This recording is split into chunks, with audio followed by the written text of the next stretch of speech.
Good morning.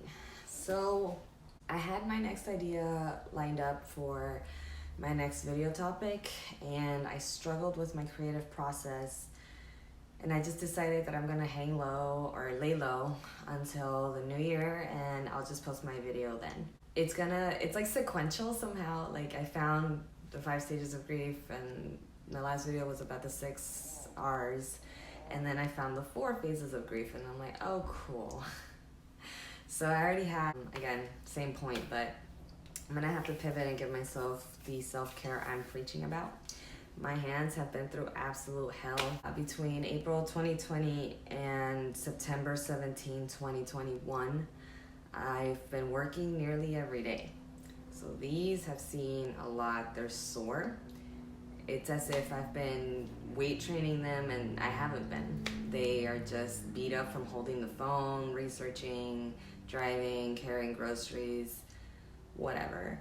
So another thing is I'm actually stopping to notice myself. I clearly don't fit size medium clothes anymore, and I knew that I had been reducing. I just didn't. In my head, friends were calling me petite because it was cute. You know, I didn't realize it's a literal weight measurement or class for me. I don't know. I've been medium thick most of my life, so being petite to me was, I thought, funny, but I didn't think I was literally it until I'm like, what happened? This used to fit really well, and it's not stretched out because I wore it for days on end. It just doesn't fit like it used to. So I've had conversations within the last 48 hours with 3 different people. The second one hit me the deepest. It was with my oldest best friend, and he was basically telling me the phrase, "You're going through a lot," so many times that my attitude was, whatever, to me it's, another day, another breath to take, whatever, it's no big deal.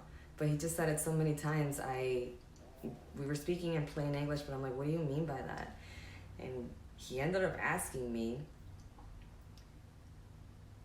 what you're doing right now is you're just severing ties all over. How are you gonna get through life like that?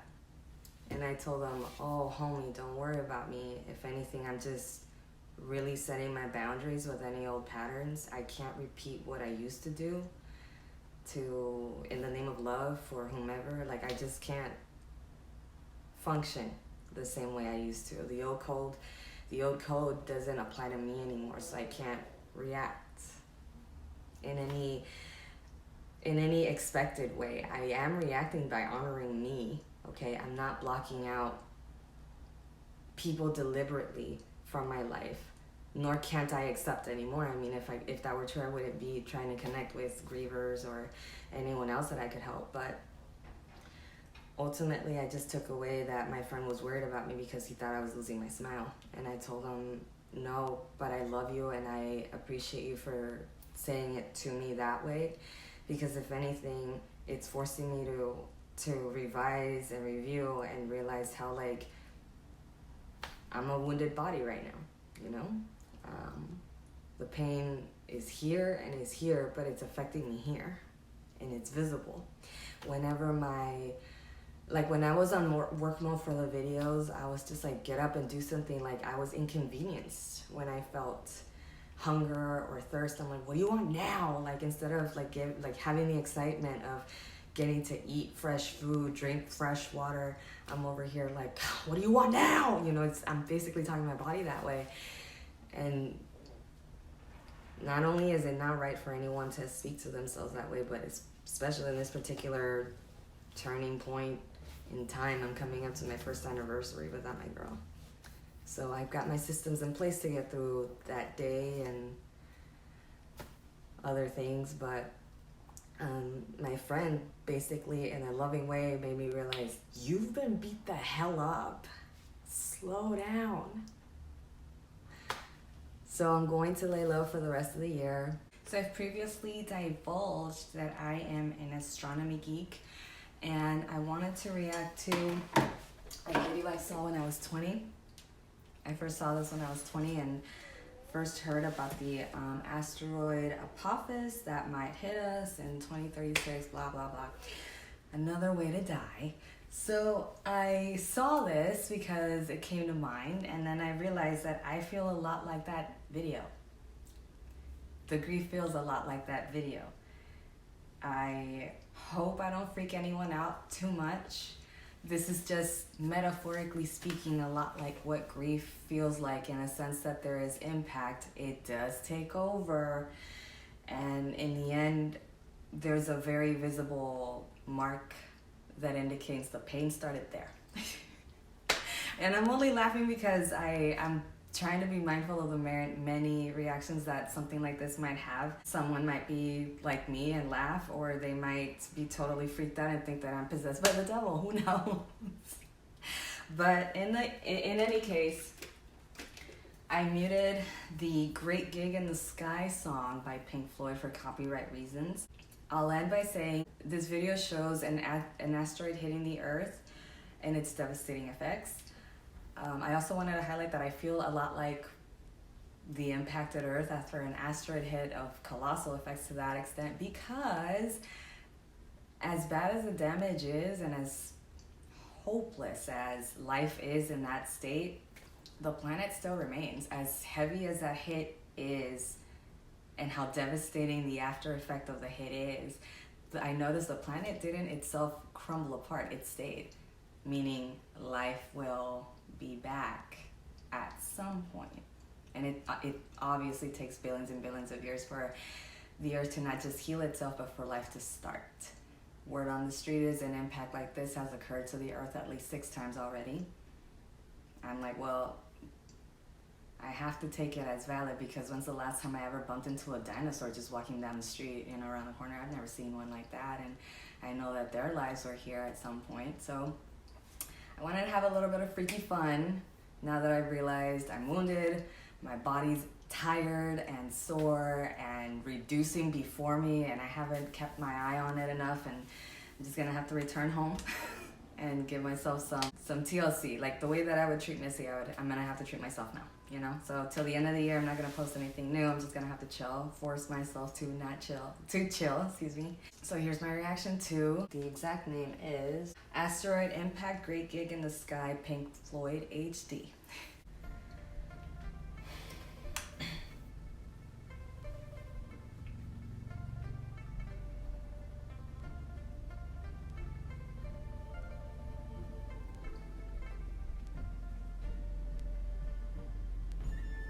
This reminds me of the inevitability of impact. What we wish we could change, but that certain undeniability that no matter what, it's coming.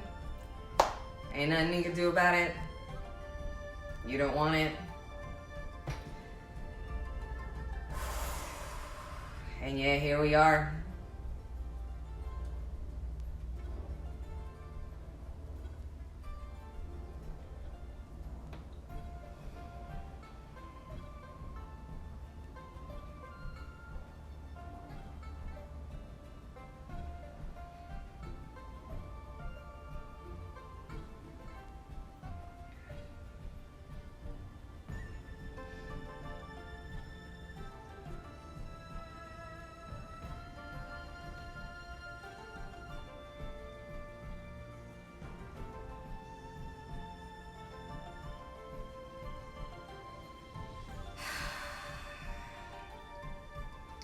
The asteroid not only hits, but collapses as the impact is occurring.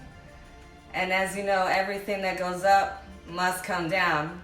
So these particles floating in the visual right now, it's only a matter of time till their accumulated destruction engulfs the body.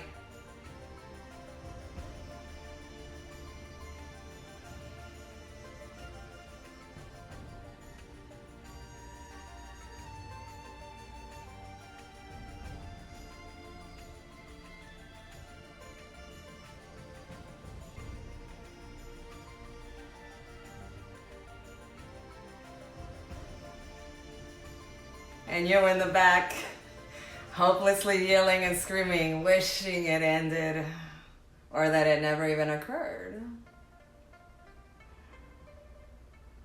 Once habitable waters,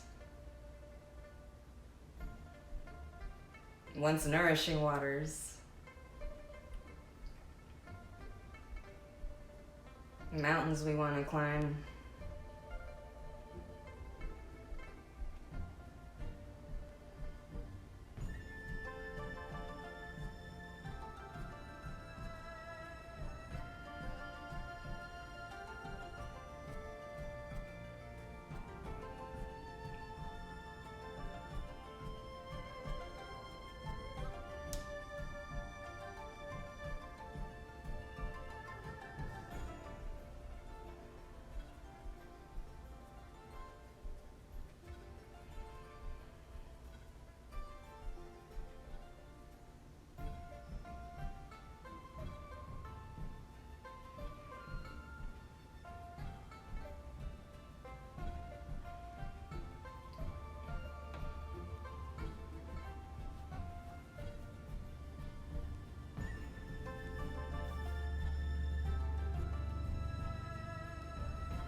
So everything is just hitting me very deep right now, and it feels extremely personal.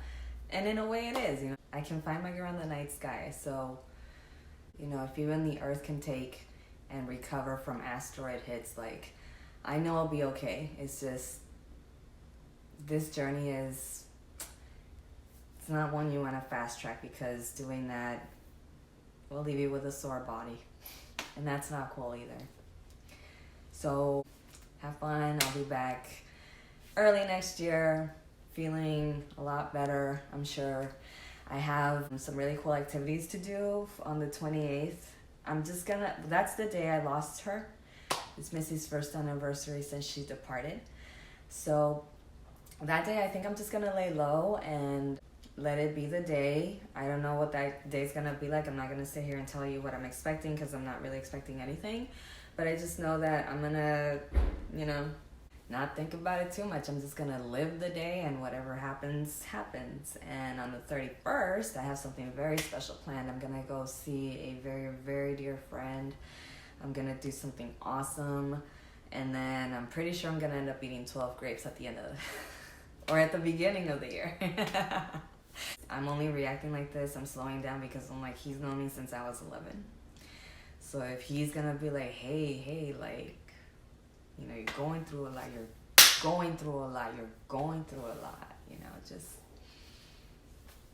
I told myself as he was talking to me to not get defensive. Because I'm like, I could be taking it as him telling me what to do, or limiting me because blah, blah, because we're so different or whatever. But it's like, no, my best friend is talking to me and he's telling me he's worried about me. That's not something that I'm supposed to just graze over or have some adverse reaction to. No, not cool. So, you know who you are. You're my boy. Love you. And everybody else, please take care. I think if anybody from group is watching, I think about you guys all the time. I hope you guys are well. I hope that place didn't become a disaster. I'm optimistic that everything was all right once I took off, or once I was sent packing. Anyway, much love to you guys. Have a very, very happy new year. And take it easy, okay? Take it very, very easy. Missy passed away December 28th. My birthday is January 29th. And I just remember I got what I always wanted, which was I had a very quiet birthday. And that really helped me because I was nursing the grief, plus the fact that the birthday itself signifies you're moving on, you're growing, you know. Never without her, but I am growing differently now with her in a different way, you know. So anyway, what I'm trying to say is take care. Take care, have a very happy new year, and of course, as always, much love.